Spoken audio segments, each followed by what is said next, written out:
Okay, welcome. It's Richard Morgan, CEO of Morgan Oxford Education, here today to talk to you about different study pathway programs.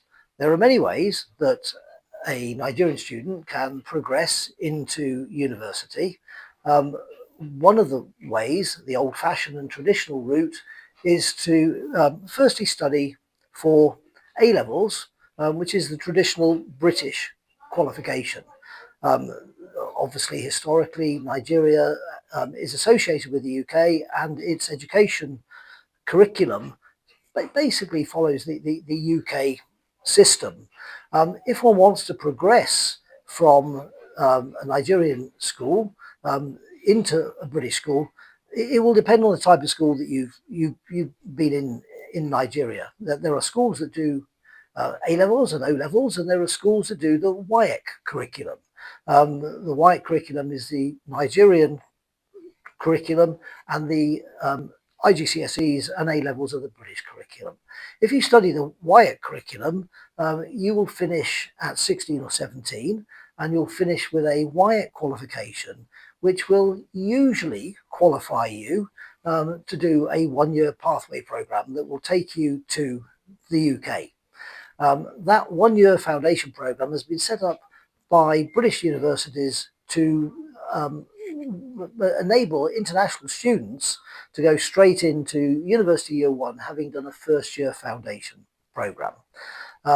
It's simple and straightforward, and it's broken down so that you're not dealing with specific subjects such as chemistry and biology, but you're dealing with much more industry focused things. So, for example, there's a foundation in medicine, there's a foundation in law, there's a foundation in business, there's a foundation in engineering. So, you work out what university degree you want to study, and you do a foundation in the most relevant subject that will lead then into a university degree program. That's what a foundation is all about.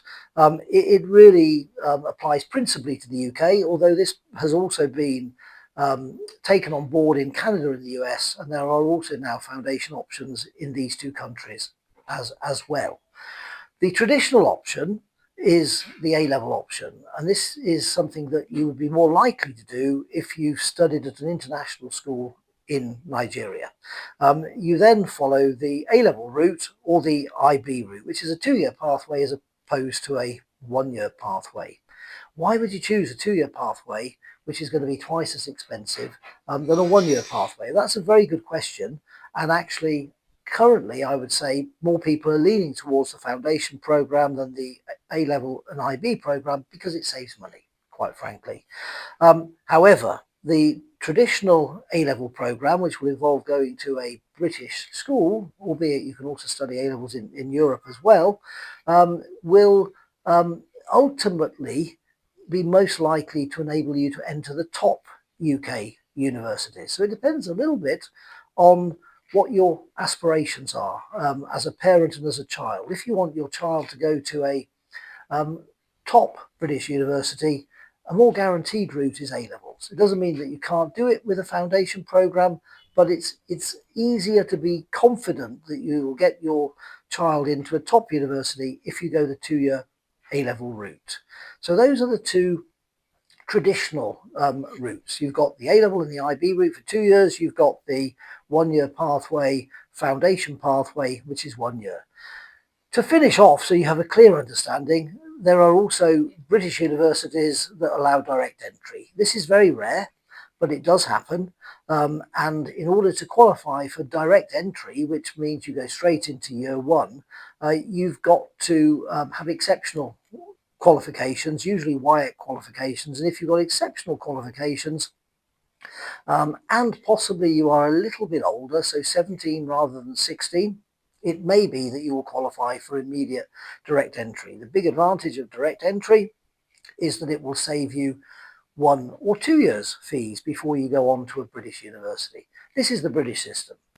The American and the Canadian system are slightly different. In Canada, the normal way of accessing a university would be through the OSSD qualification or equivalent. OSSD applies only to Ontario, but there are equivalent qualifications for other regions of Canada. It's a 1 or 2 year route, although you can enter Canadian schools at a younger age if you are able to afford to do so. And if you follow this route, you will come out with a Canadian qualification equivalent to the British A levels. What are the advantages of doing this? By going this route, you open up the opportunity to earn big scholarships to Canadian universities, and the consequence of spending a little bit of money enabling you to do an OSSD or equivalent is that you might then save substantial sums of money at university. So it's an investment now for hopefully a benefit in the future. There are direct entry options in Canada also, but they tend to be with lower ranking universities. And of course, if you do that, you don't pay money now, you go straight into a lower ranking Canadian university. The downside of that is that you won't get any scholarship if you go straight in. So you save money now, but you may end up paying more in the future. And ultimately, your child will end up at a lower ranking university and will probably therefore have not such good opportunities in the Canadian job market when they finish at that university. In Canada, there are also 1 year foundation programs in existence. They're not as common as in the UK, but they do exist, and we're fully aware of them and able to talk through with you those options and the benefits of them. The USA is another option, and the USA, traditionally we have SATs in the USA, and traditionally students would sit SAT exams in Nigeria, and depending on their SAT score, it would make them eligible for certain ranking universities. I mean, there are schools in Nigeria which still follow this route, and some of the children from these schools get such exceptional SAT results that they get 100% scholarships into good American universities. However, to get such scores, you've got to have an exceptionally clever child.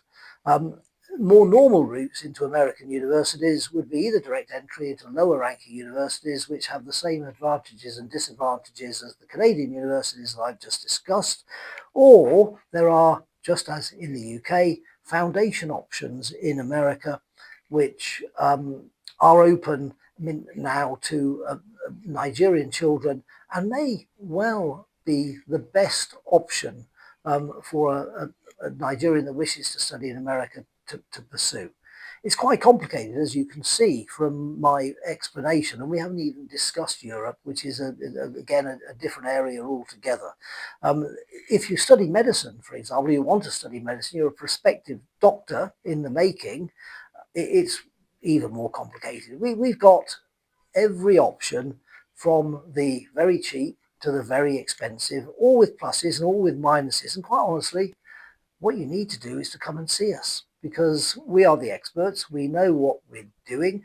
And if you were to book an appointment, it could be a virtual appointment or a physical appointment, because we have an office in Victoria Island in Lagos, and of course we travel extensively across the country to meet children from schools in different areas. Sit down with us and talk to us, and you'll find that you'll get the best advice and be given the best options. You'll be told the pros and cons, and hopefully you'll make the right decision for you and your child. Thank you very much. If you wish to meet us, we're here. We'd love to see you.